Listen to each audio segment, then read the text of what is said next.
The Argyll collection is an absolutely outstanding asset to the council and its residents.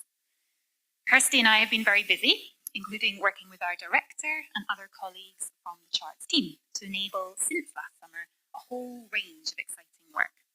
We've completed a full collections inventory, condition checking every piece.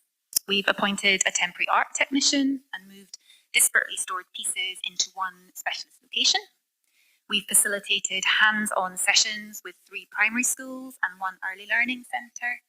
We've held introductory sessions to the collection with adults from the Phoenix Centre on Bute, as well as a group of artists on the island.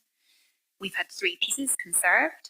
We've presented at the annual Scottish Society for Art History Research Conference.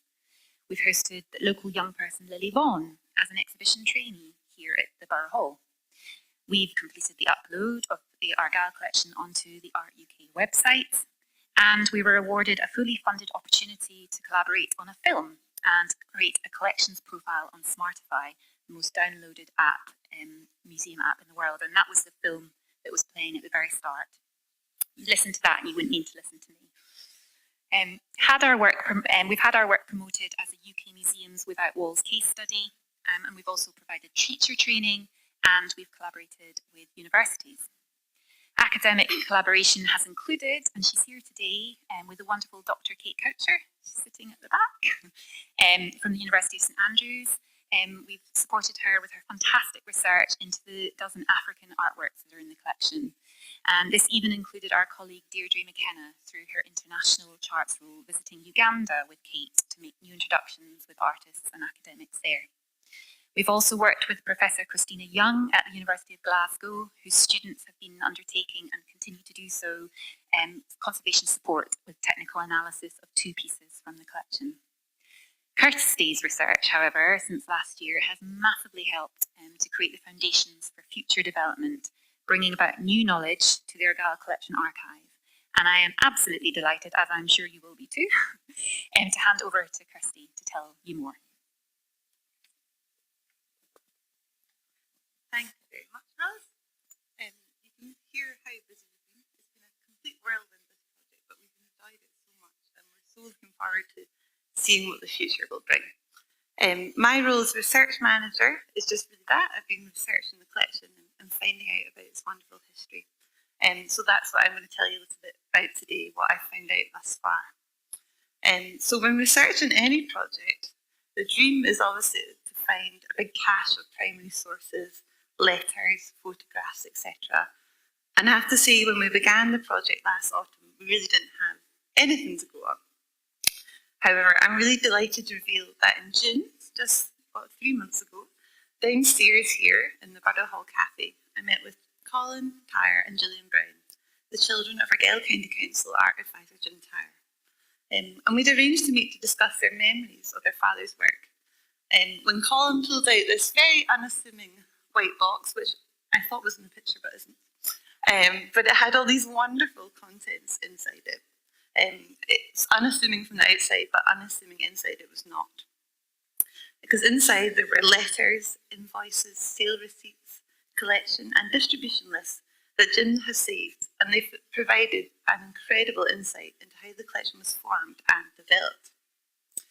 These documents, in collaboration with press cuttings, previous research undertaken by Marai van Helmond, and the Argyll County Council Education Committee minutes held by Liv Argyll in MacGilphead, have given us a much clearer picture and a springboard for the future. So how did it all begin? The first official documentation I found so far lies in the Argyll County Council Education minutes from the 9th of September 1959. And they're a bit vague, but they say it is agreed that the Primary and Secondary Schools Subcommittee should give further consideration to the suggestion that the Education Committee might purchase works by contemporary artists to provide a small travelling exhibition for schools.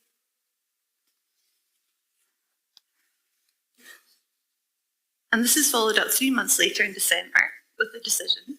So that seems quite speedy, and 3 months later, that's good. Agreed that the Education Committee should purchase artworks as recommended, and that a sum of £50 per year is made available for this purpose. So I believe that's about £1,200 in today's money, roughly speaking. But who made this recommendation? So this had come from committee member Naomi Mitchison. Born into the wealthy, gentrified Haldane family, Naomi was brought up in Oxford into a family of scientists and government politicians. In 1916, she married Dick Mitchison, and the couple had 6 children, spending the first 2 decades of their very long marriage in London. They were both passionate socialists, Dick serving as a Labour MP and in the House of Lords, and Naomi working with the Fabian Labour Society in the 1930s, and later as an Argyll County Councillor, serving 2 terms between 1945 and 48 and 1953 to 65. And she also became a member of the Highland Panel. They bought Carradale House in Kintyre in 1939, and Naomi became deeply involved in the local community and politics of the region. Naomi was a very successful writer, publishing over 70 works, and her homes in both London and Carradale were renowned for her hospitality of creative politicians and locals alike. And I think leaving Carradale, her parties were of ill repute. I think that it was quite a wild house there. Her wide circle of guests might include artists like Winman Lewis or Gertrude Hermes, perhaps the writer Ian Forrester, delegates of the British Council, the biologist Gillian Huxley, or she even hosted the first female Minister of India, Indira Gandhi. So she really was a mover and shaker of her times. Her picture buying initiative got off to a soaring start, and in December 1960, Director of Education T.G. Henderson reported to the committee that a number of pictures had been bought, that he is indebted to the advice of Mrs. Mitchison, and that a substantial amount of the cost of purchasing the pictures had been met by funds raised by Mrs. Mitchison. The collection will be added to from time to time, and arrangements will be made to exhibit the pictures in the art departments of the secondary schools and eventually in primary schools. So some more information comes again at the next committee meeting 3 months later, in March 1961, when the director reports that with Mrs. Mitchison's continuing assistance, some 15 pictures, half of them original, had been purchased or gifted to the collection and were now available for exhibitions in schools. Mrs. Mitchison had approached the Gulbenkian Foundation for assistance, and it was intimated that the foundation would be prepared to make a financial contribution towards the scheme if the Education Committee raised their grant to £100 for that financial year. So I think that was very savvy from the Gulbenkian Foundation because we're getting more money really very quickly. And the Education Committee do agree to raise their grants of £100, so they double it for that year. And it is agreed that they will invite Mr. William MacTaggart to be invited, they agree to invite him as the committee's advisor in their negotiations with the foundation. And William MacTaggart is the painter of this painting we have here on the front, grandson of the famous William MacTaggart from Kintyre. And Cara is here from Campbelltown Museum in the back row. She's got a number of his paintings in her collection, so I really would recommend making your way down there to see those as well. But this statement here, the point half of them original, is interesting because as well as purchasing the original artworks that we look after now, they also do buy a lot of reproductive prints. And one of their early letters includes a debate as to how far back in time they should be purchasing prints of. Should they represent the Italian Old Masters, Constable? Should they stick to relatively more recent times, the Impressionists, Post-Impressionists, or early 20th century British artists? What would speak most to the children? And they sort of, as you can imagine, go down sort of rabbit holes. Oh, we could have this, we could have that, but what shall we have? It's a big debate. And I suppose what I hadn't really appreciated is that these prints in the 60s are very newly available to the market in high definition colour. So it's a very exciting add-on for the educational purpose of the collection. Now, I know all those statements I read out were quite dry, so slightly more colourful recalling of events was written by Mitchison herself in a piece entitled An Artistic Endeavour in Argyll for the Sunday Times Educational Supplement on the 23rd of September 1966. And I'll just read a few snippets because they are quite interesting and it gives us a real sort of look into her intentions. So she begins by stating, Argyll school children have very little chance of visiting art galleries. Even if there is an art exhibition in one of the centres of population, only those who live very close are likely to see it. And we know that is still true today. That's why we still value the collection so much and why it's so important. important. She goes on to say, we have some good art teachers in the county, but unless children get some idea of what it is all about, they may not get far. One answer might be a travelling art exhibition to go round the schools. It was along those lines that I began to nag the Education Committee, of which I was a member more than 10 years ago. So that's 1966, and the first reference we find to their consideration is 1959, so it suggests she did bang the drums for quite a long time before she was heard. She goes on to say, after a time the nagging took effect, the director was on my side all along. I was given £100 to keep quiet, so she must have been persistent. On my own, I went begging from various Argyll residents. Fivers and tenors totted up to a reasonable sum. I started buying for the county. My plan had two edges. One was purely artistic, but the other was to build up a Scottish confidence, a sense of nationhood, something which a civilised person could be proud of.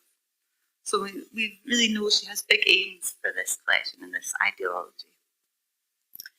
So what's next? Having gotten the scheme off the ground, two hurdles become apparent. The first, which is probably unsurprising to us in the audience today, I know lots of you come on ferries and single track roads to get here. So the first hurdle is how to rotate and transport the collection, which for us and I tell you, is quite difficult.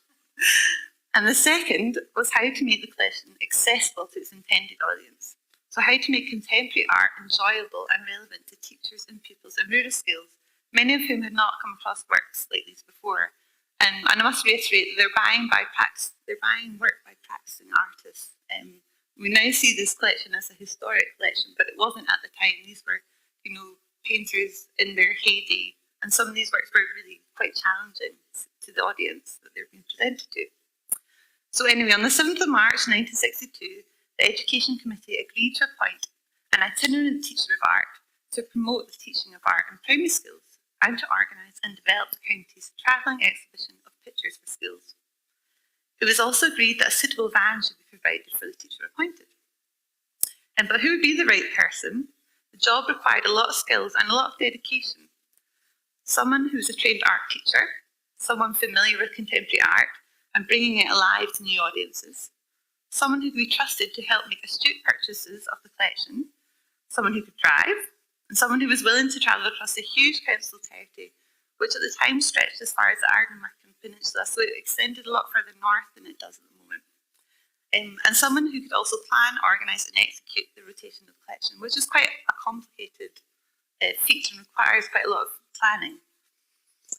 So, in the summer of 1962, the committee unanimously accepted Jim Tyre as the sole nomination for the position, thus sparking an incredible partnership which saw the collection go from strength to strength. So Jim was born here in Dunoon in 1925 to the local blacksmithing Tyre family. He attended school at the grammar and he gained his higher leaving certificate in 1943. As it was wartime, he enrolled in the Scots Guards the following year, 1944, where he fought with the Guards' armour division in Europe and then was assigned to duties at the Nuremberg War trials. He left the Guards in 1947 and returned to studies at Glasgow School of Art. And it was here he won the prestigious John Crawford Painting Prize and graduated with a diploma in drawing and painting under the painter David Donaldson, who became one of his friends and is also represented in the collection. He obtained his teaching diploma at Jordan Hill College, and he went on to teach at schools in Ayrshire and Inverclyde before returning to his native Dunoon in 1958 as teacher of art at the grammar. So talking about his appointment, in that 1966 article, Naomi Richardson stated, "We found the exact right travelling art teacher. We have a fair amount of schools and islands. To get our pictures to Colonsay or Gia, the art teacher must be able to heft a heavy box of pictures in and out of a ferry boat. We needed a 6-footer. And we were talking earlier about what a striking figure he was, a tall, strong man. I'm also very pleased to have our own technician now on the team because you definitely need a lot of strength, don't you? And she goes on to say, we also needed someone who could put across the feeling of modern art. Jim comes along with his pictures, hangs them, talks about them, looks at the children's own paintings, brings out bigger sheets and brushes, things like pieces of strings, leaves, pipe cleaners, anything at all, and he works his magic, leaving a fresh breeze of new ideas." And it seems that Jim was keen to get going from the minute he was appointed, but to his frustration, he had to wait a little while. So in October 1962, he writes to Naomi apologising that he'll be chained to his desk in Dunoon Grammar School for another 5 weeks or so, and that it's almost frustrating. But he ends by saying, I will get in touch with you as soon as I am freed and we can discuss tactics. It's very exciting indeed. Finally, on the 5th of December 1962, Jim wrote to Naomi that with effect from 9 a.m. this morning, I am full-time on the job and very pleased to be so. The van has been delivered and is very respectable, and I am going to go ahead with my preparations for carrying pictures in it. And if anyone's feeling flush with cash, we love a van for our own collection nowadays. Next slide here. There we go.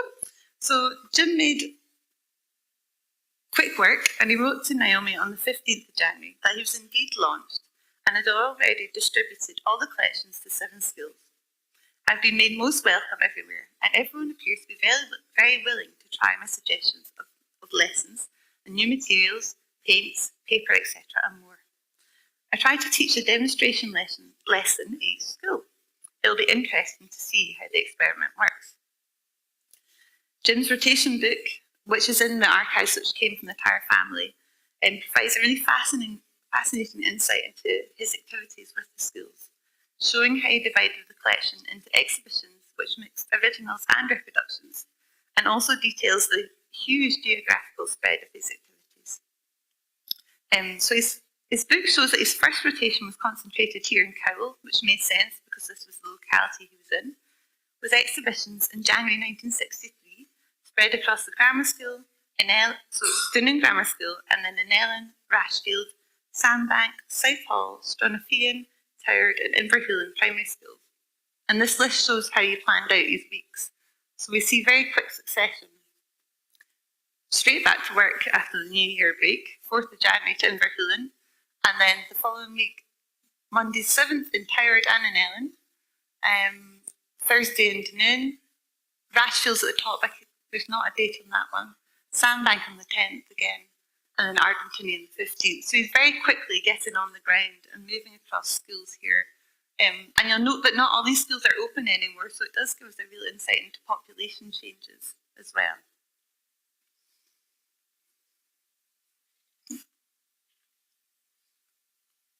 There we go.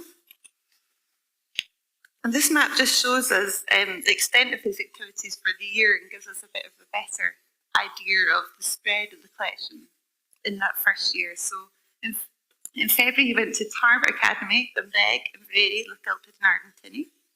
In March, he took the ferry to Mull and left works at Bunes and Salem and Tobermory. And he also deposited a work here in Strone. April led him to Ballachulish, which I'm afraid is not on the map. And then Cladach, St John's in Oban and Barcaldine. In May, he was in Campbellton Grammar School. And in September, he was in Isla, Tinabrew and Toward. And then in October, he was in Ardrishick Minard and Kilmorich, which I believe is Cairndhu. And he rounded up the year with visits to Carrydale, Penever and Skipness.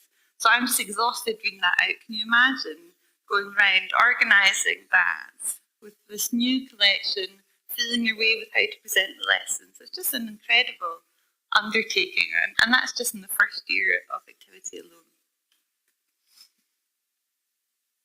Oh, here we go. But it was not just school rotations and lessons that Jim curtails his activities too. So in amongst all that, he curated a number of public exhibitions and lent works in the collection to support groups such as the Open Art Society or to events like the Middergale District Community Council Summer Fete. And he also gave art appreciation lectures for societies including the Scottish Women's Rural Institute and the Dunoon Senior Citizens Club. He held weekend painting courses for teachers and practical and service days, and used the collection as part of a programme of art therapy at Lochgilphead Psychiatric Hospital. From Jim's school rotation book, the committee's insurance list, and his report on the Gulbenkian Trust funded purchases, we can now draw a pretty good idea of what the early works in the collection contained. And these were chosen largely by Naomi, but there are a few which Jim added in the first few months of his role. So I thought it might be interesting just to see what some of those were. This is an exhibition that was held in Campbelltown in the June 1963. It involves works from the collection, but also loans as well. So on this one up here is the George Devlin Sala Horseman, which is in the collection. And down here in the corner is the Roy McCallum Winter Landscape, was it? Winter Seascape, beg your pardon. And this is Jim here, showing off the collection. And there are a lot of artworks here which we don't recognise, and I presume that they have come from private collections, which led to the exhibition as well. But as I was saying, these are some of the works that really were in the early collection. So we've got the George Devlin Sala Horseman, which we saw in the print in the photograph there.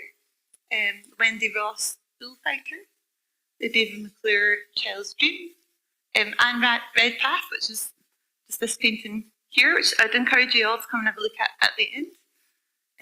The John Huston, No Mess, I Hope, and then we've got the William MacTaggart Across the Bay, which we've also got here. We've also got, that's the A.G. Smith Cairns Fieldscape. Sorry, there we are. We've got John Trevelyan Steelworks. We've got the Macintosh Farm Player, Louise Hannon Peatbog, this little Hamish Laurie Pastel, which is an industrial landscape, and the Purcell Westerly Views at Kintyre. So you can see there's a real range of subjects that they were buying in different formats, different colours. They really are building up quite a diverse collection. We've also got the Joan Eardley, which has been on the show here before, and that's the Roy McCallum, which we saw in the photograph as well. London Embankment, the Cheerful Troubadour, and farm buildings. So, it's just really exciting to think about how they can be used in lessons even still today. There's such a range of things to talk about. We've also got the Mild Winter up here, Danny Ferguson, Philip Labat, Last Supper. This is Eaglesham in August by David Martin. The Phillipson, Corner Cupboard with Pigeons, which is at the end there. And this is Shore Houses by Thomas Patterson. So what these children received in 1963 sort of consisted of these works plus prints, which was a really exciting mix to have. And to give a bit of context, Argyll's Education Committee was not unique in Britain in having a collection of pictures for use in schools. Several counties in England and Wales did already have such works, but the collection was quite unique in Scotland at the time. And in recognition of this, Douglas Hall, keeper at the Scottish National Gallery of Modern Art, worked with Jim to choose 4 works for inclusion in his Art Collecting for Schools exhibition, which ran from September to October 1963. And it comprised works from Argyll, Derbyshire, Durham, Leicestershire, Nottinghamshire and West Riding's County Council, as well as works from Manchester City Art Galleries. And the exhibition included works by the likes of Wilhelmina Barnes-Graham, Elizabeth Blackadder, Robert Hoon, Terry Frost, Lowry, Henry Moore, Robert Phillipson and James Sutherland. So many names that you'll recognise from our collection itself. And the works that were chosen from Argyll, were some of the works that we've already looked at and that we've got here today. And so we've got the John Huston there, the Anne Redpath, the MacTaggart and the Joan Eardley.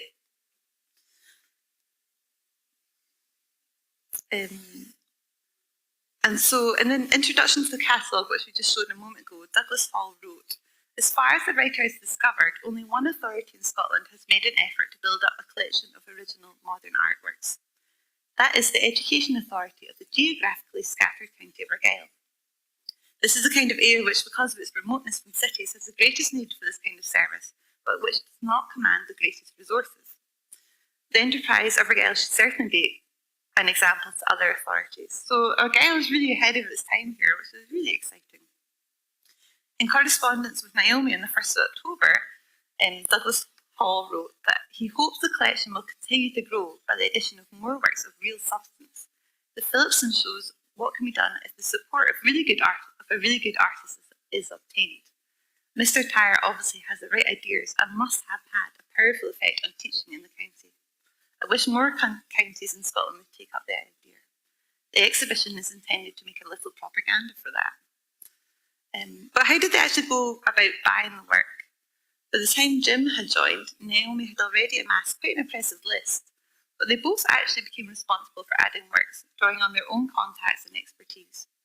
And we know from the archives that they bought works directly from artists that they knew, that they contacted art schools and bought works from students and lecturers, and that they bought works from public institutions and exhibiting groups, most heavily from the Scottish Society of Artists in Edinburgh. They also bought works from the National Education Initiatives, such as the Pictures for Schools exhibition.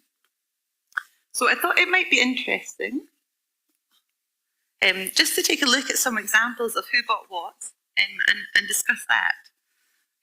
So Naomi had been born, oh gosh, beg your pardon. There we go. Naomi had been born to a very wealthy family, as we talked about already.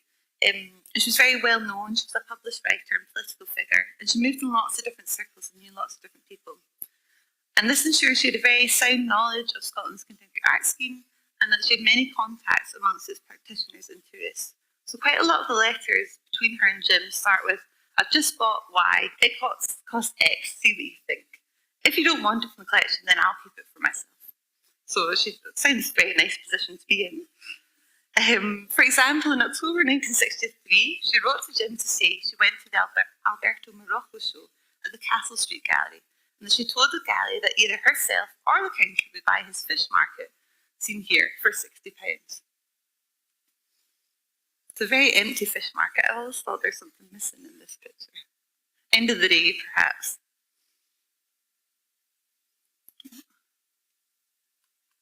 There we go. And so what this tells us is that not only did she have the luxury of some money, but that her own personal tastes and relationships shaped the nature of the collection, which is perhaps not unsurprising. And for example, these beautiful wood engravings by Agnes Miller Parker were gifted to the collection because Naomi was a close friend of the artist and the artist's husband.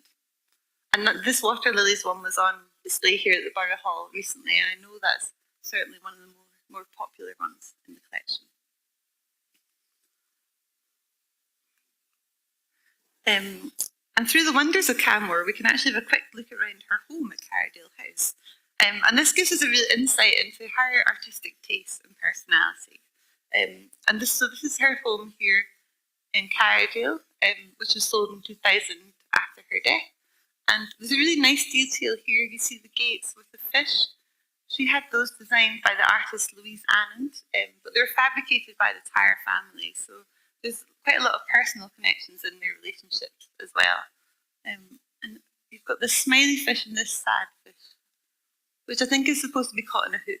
I don't know what that says about the entrance to her home.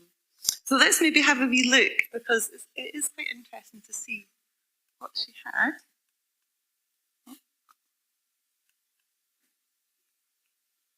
Here we go.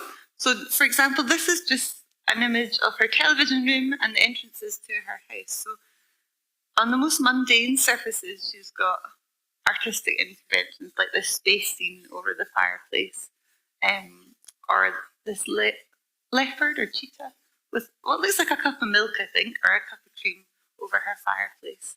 And disguised in the TV is this mythical sort of Japanese-inspired landscape, but this building here is supposed to be Argyll House, and she's shown in the garden. So it would be really interesting to know, who painted these and to know more about them. But you can see on all the surfaces of the wall, there's prints here, there's paintings here, and that continues in all of the rooms.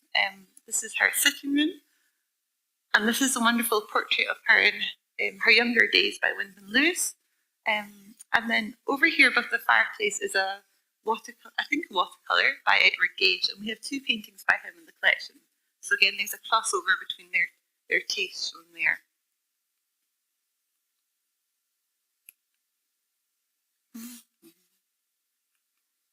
Sorry, this remote's a bit slow. There we go. And again, in the dining room, on the wall, we've got another work there by Agnes Miller Parker, which is the Horse Fair, which you can see in the newly hung National Galleries in Edinburgh, and it's really worth going to see those. So her home was a really exciting, eclectic mix of things. And, you know, there are instances actually in which her own collection did then influence Jim. Here we are. So, for example, in September 1965, Jim received a letter from this artist, Blair Hugh Staunton, in which he wrote that he was enclosing his Thunderstorm and Summerstorm prints, as Mrs. Mitchison had written to him expressing Jim's admiration for the Thunderstorm in her own collection. And he asked Jim simply to return the one which he wouldn't like. And he chooses this one and returns the other, and the price is noted as 12 guineas. So Naomi's taste did also influence Jim as well, and I'm sure it went vice versa. I just haven't found any evidence of that.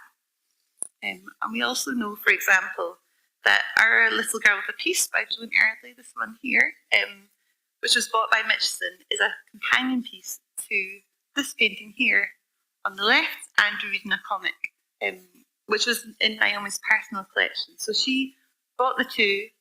This one was bought for the county, and this one was bought for her own collection. So, you know, it would be very nice to have them both, obviously. This one was sold at Lion and Turnbull to a private collector, so that's not a possibility. But however, it just shows how her taste really did influence what came into the collection. But it really wasn't only established artists that she stuck to.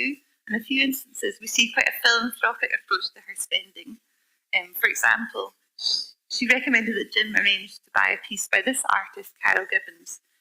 She said she was much in need of money and lived in Argyll for a time. She thinks that Gibbons will either come to nothing or rise to be a noticed artist of her time. And we know that Carol Gibbons is now still a practicing artist, and did rise to become very successful. So she was on the money in that one. And it was Naomi's influence that brought works by international artists to the collection, in particular the works by artists in newly independent countries in Eastern and Southern Africa. So this is 3 of a group of 12 which we have in the collection, which have been the recent focus of work by Dr. Kate Coucher, who joins us today from the University of St Andrews. And Kate believes that these are amongst the best collection of African art in Europe. So, to be able to say that is just amazing. They have received a lot of attention here, particularly in the Burgh Hall, so I'm not going to linger on them today, but I'm sure Kate would be happy to answer any questions should you have any at the end. But what about Jim? So having trained at Glasgow School of Art in the late 1940s, and having worked with these many fellow graduates as teachers, he had quite a different peer group. So as an art teacher, he was also familiar with using a kiln, and he had a good eye for ceramics. And there's a group of about, I think, 6 existing ceramics, maybe more than that now. I'd have to double check, but there's a group of ceramics in the collection which are very interesting, and I think most of them were bought by him. So, for example, it was Jim who arranged the introduction to the Glasgow School of Art in November 1962, which was the first time they went out sort of scoping out pictures together, when they met with the head of school, Percy Douglas Bliss, and head of drawing and painting, William Armour, from whom they were able to arrange to buy a painting by Mary Armour, which was unfortunately destroyed in a fire, so we don't have that one any longer.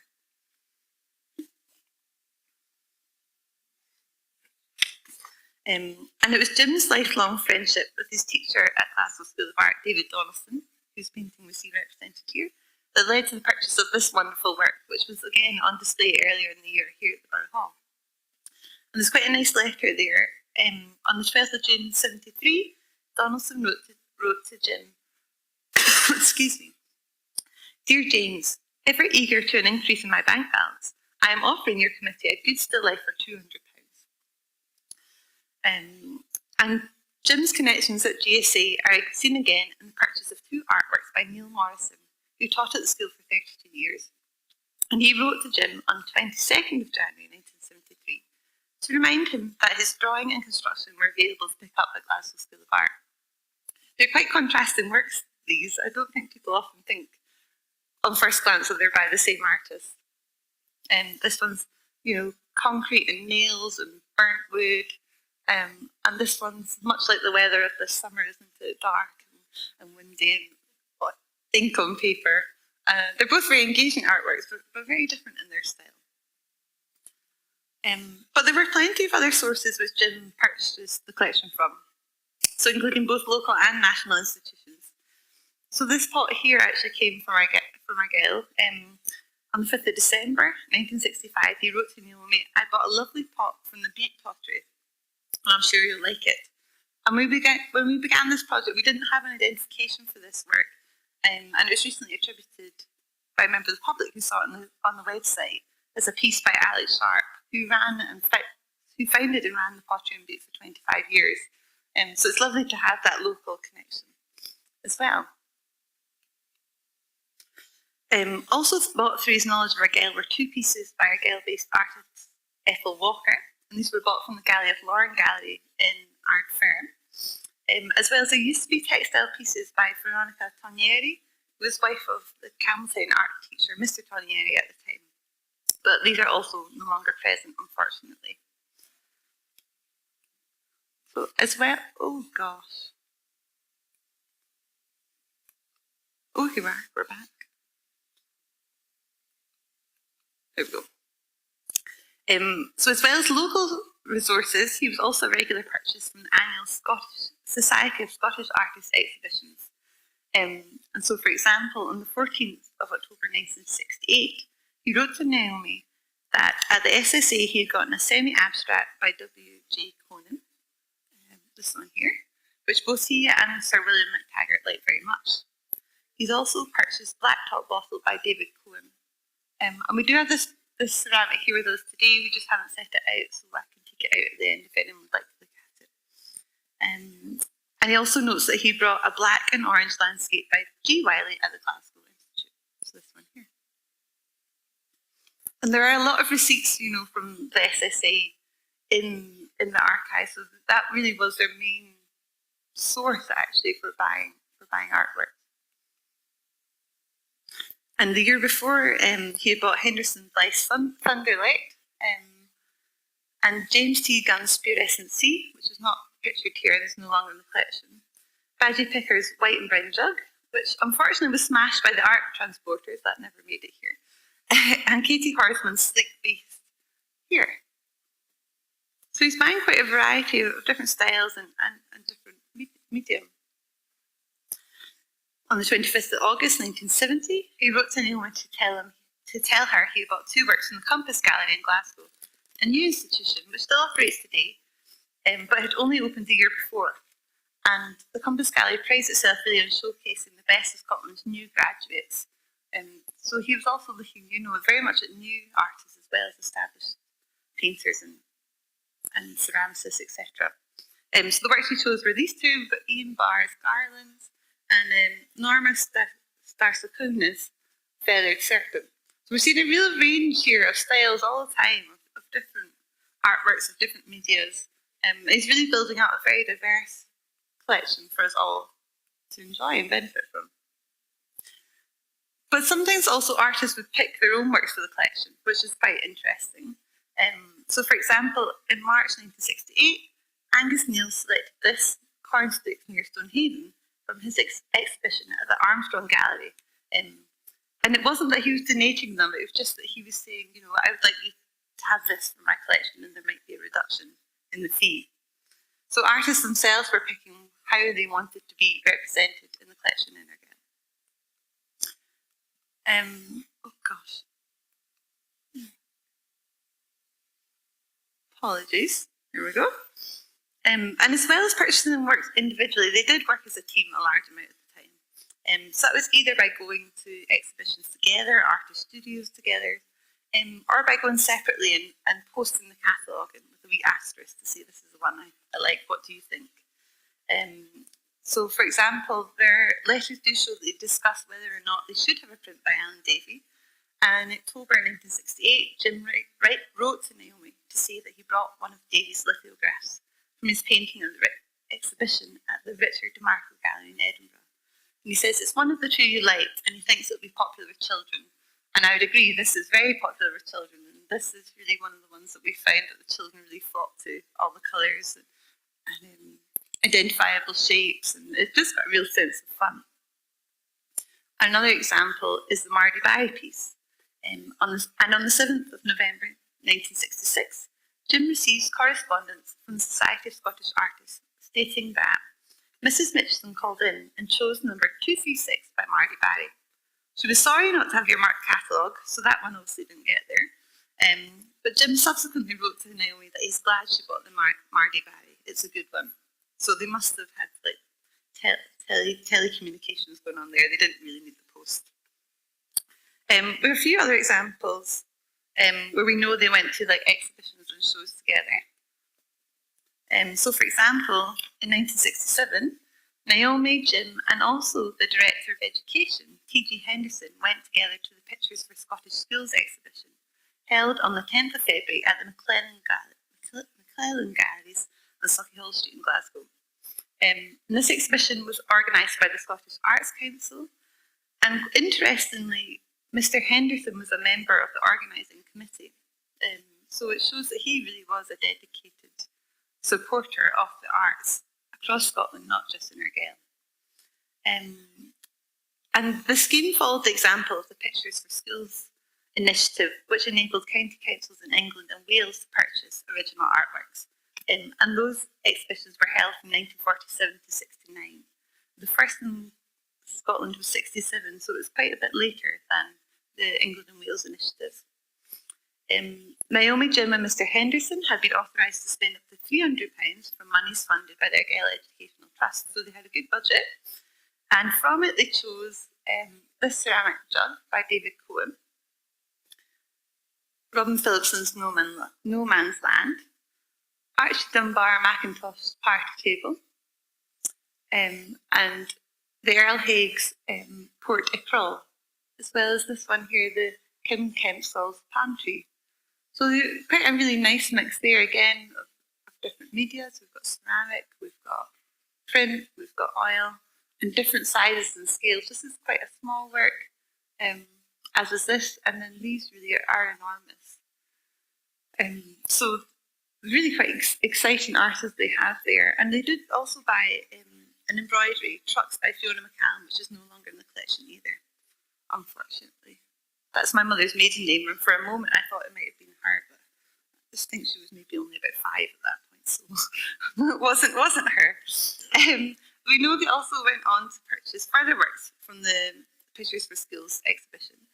And in December 1969, Naomi wrote to Jim that she went for another look at the exhibition, and that she got a Christopher Orr, and that she would have liked one of the others, but this is quite funny. They were so full of nudes doing such un-Argyll things that I felt one of our clientele might avoid. So she didn't buy everything that she really, really wanted. 4 works, however, were bought from the 1970 exhibition. But there's quite a bit of work here needing done to identify which these might be. Because at the moment, all we have are catalogue numbers, but no catalogue.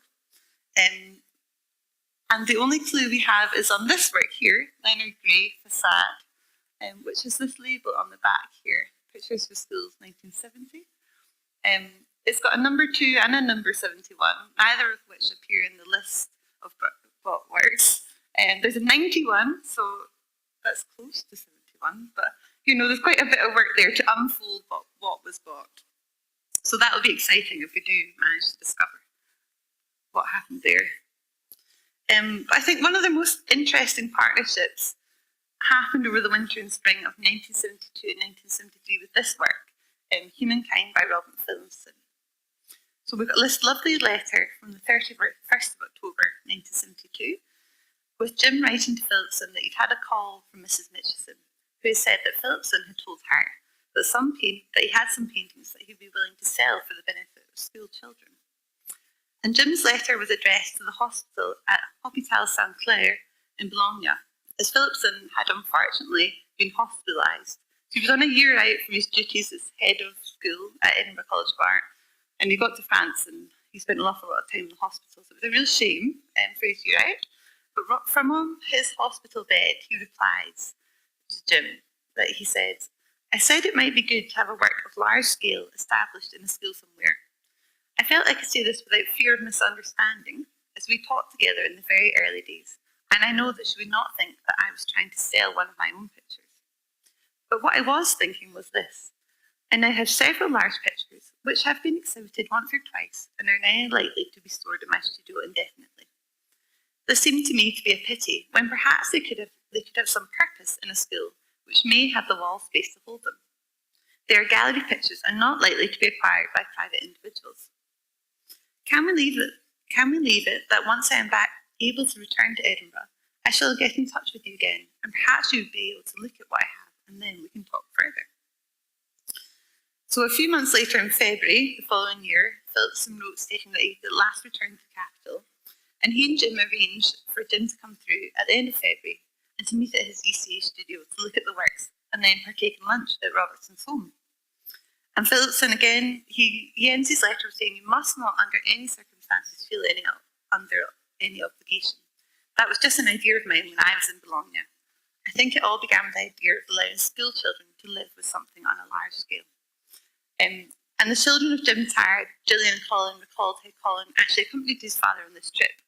And that as Colin was kind of unexpected, Phillipson had to scurry out and call home and say, you'll need to set another place for lunch. We've got an unexpected guest.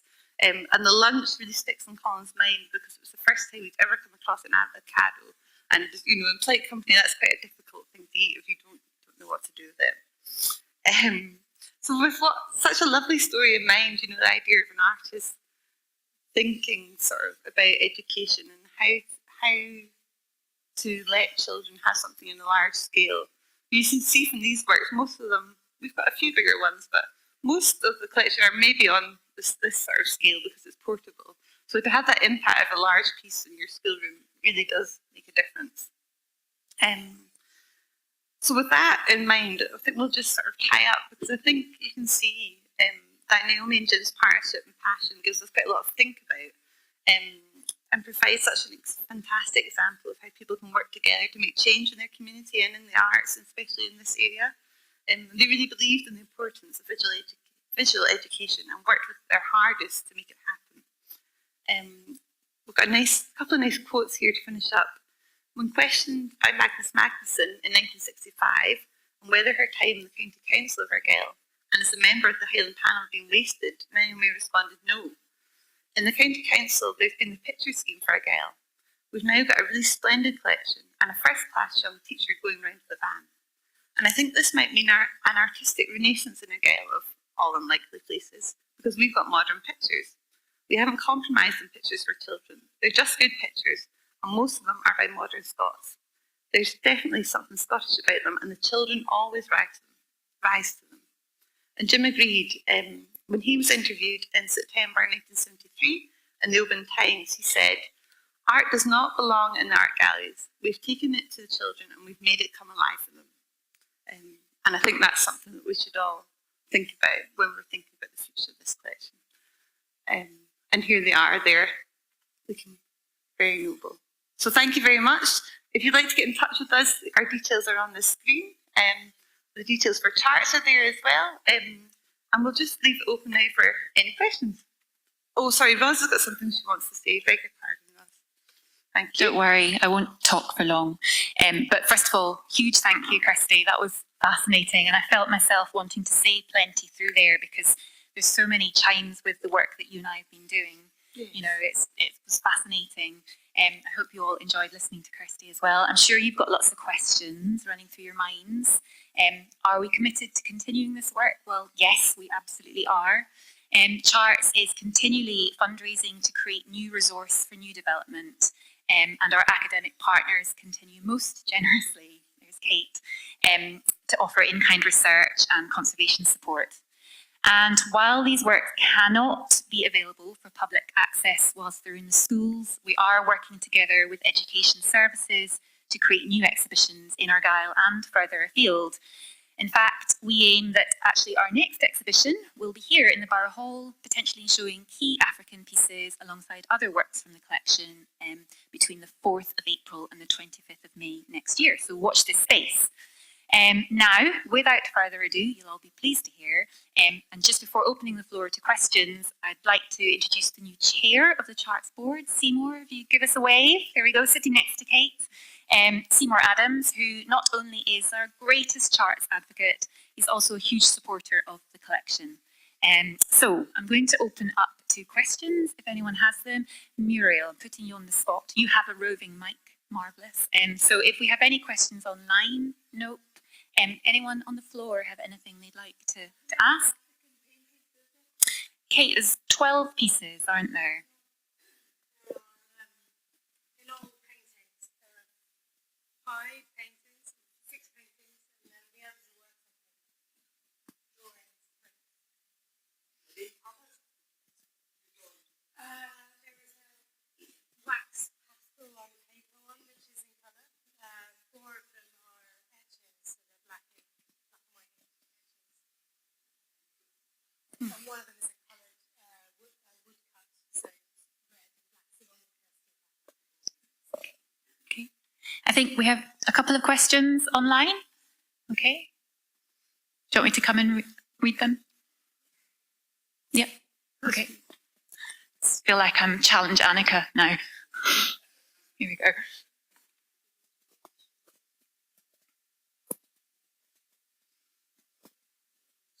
No. But maybe whilst we're waiting, does anyone else on the floor have any questions or points to make? Okay, well, here we go. Do we know where the Joan Eardley Little Girl with a Piece is now? I think I remember it being in the stairwell at Dunoon Grammar School in the 90s. Well, I can answer that. It's currently in Campbelltown Grammar. Although we are sort of looking at how we can rotate that collection currently, make some changes within the schools, and that's why it's wonderful to have a technician in post now, because the Joan Eardley is a very big, very heavy piece. And very popular. And massively popular, and actually really useful for the primary schools. I know that the entire primary schools are doing some work looking at kind of child poverty action plans. So along with the Eardley, and there's a really beautiful painting of a tenement building in Glasgow. So those two make quite good companion pieces for working with primary schools looking at those kind of issues. Okay. Okay. Anything else from anyone?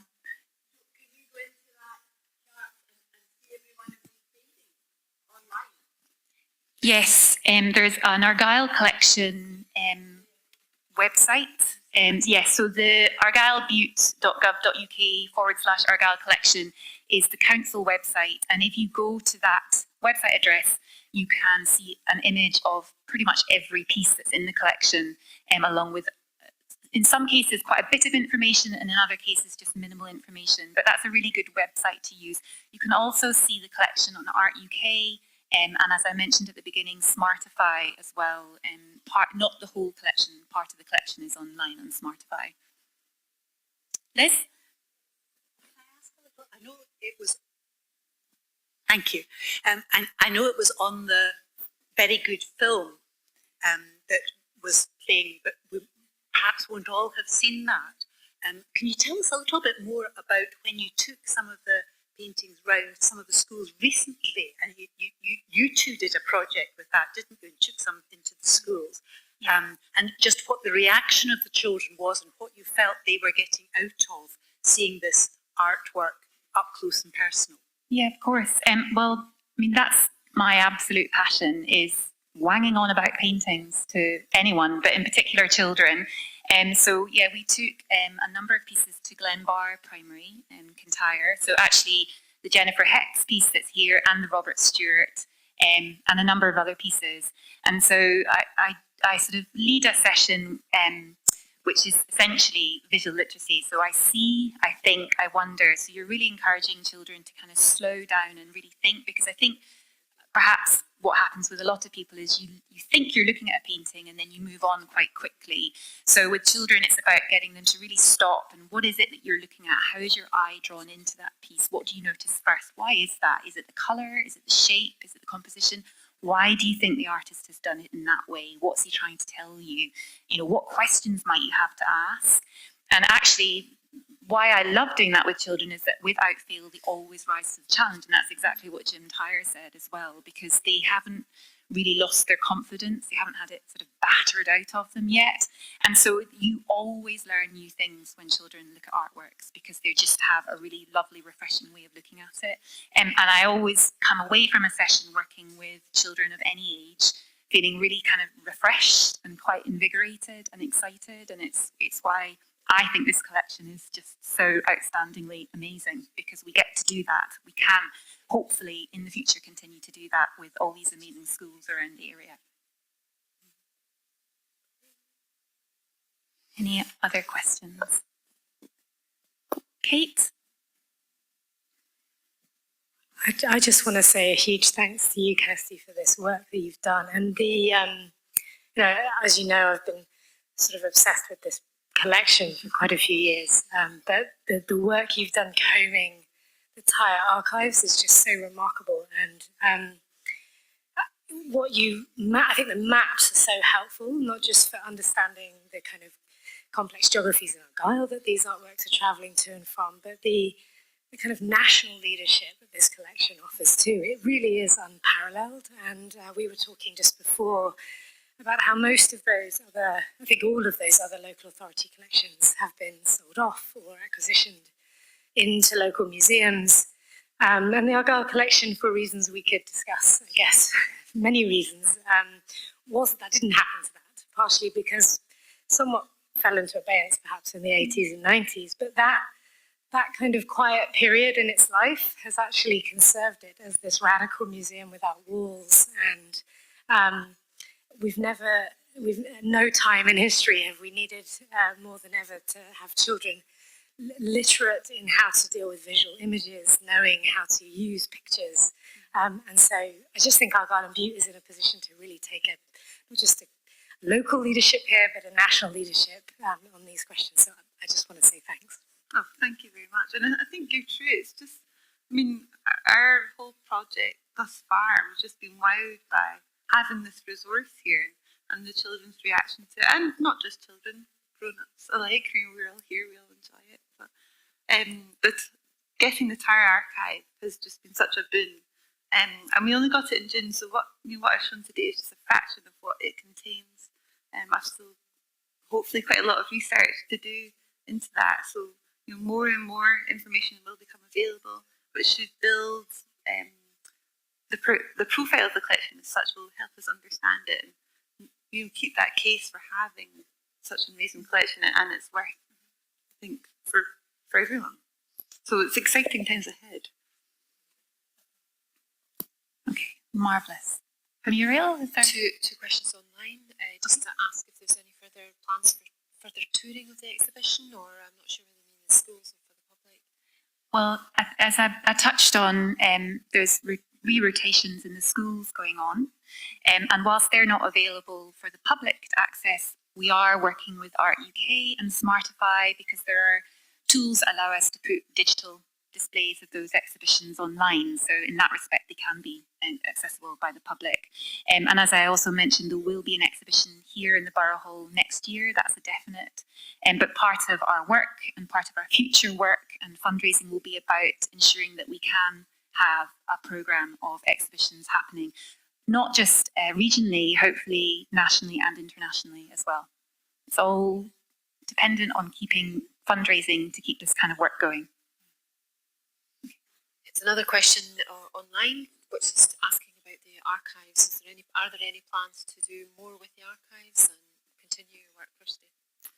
Yes, there is, in the sense that funding dependent, as Rose says, to come back to do more research with the archives. Yes, that's very much at the centre of our plans. So it's a bit of a watch this space moment for Rose and I, really, isn't it, in terms of next moves. But the best way to probably keep apprised of that is through the Charts website. The Argyll collection Reconnected does have its own page as such, doesn't it, with regular updates, and also to sign up for the Charts newsletters as well, which come direct to your inbox.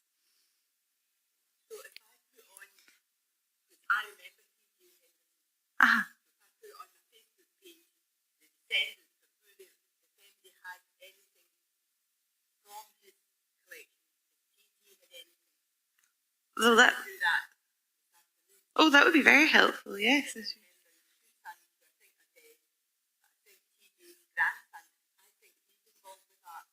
Oh, I see. Oh, that would be. Will it be interesting? Very exciting.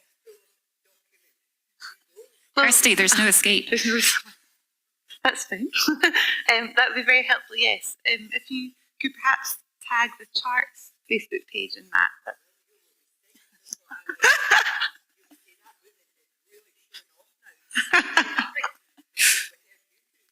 not just our pots. Thank you very much. That would be great. Okay, that's brilliant. Okay, well, in which case, it just remains to say thank you so much for coming. There's teas and coffees available. Where are they, Kirsty? In the cafe In downstairs. the cafe downstairs. Sorry, actually, not in the cafe. In the tables at the front of the building, opposite the galleries. Yes, please do help yourself to tea and coffee. Come and have a look at the paintings, and if you have any questions, just grab us and ask. And as Kirsty said, please do make a note of our contact details and stay in touch. And if you've got anything that you think might be interesting, then we would absolutely love to hear it. Thank you very, very much indeed. Thank you.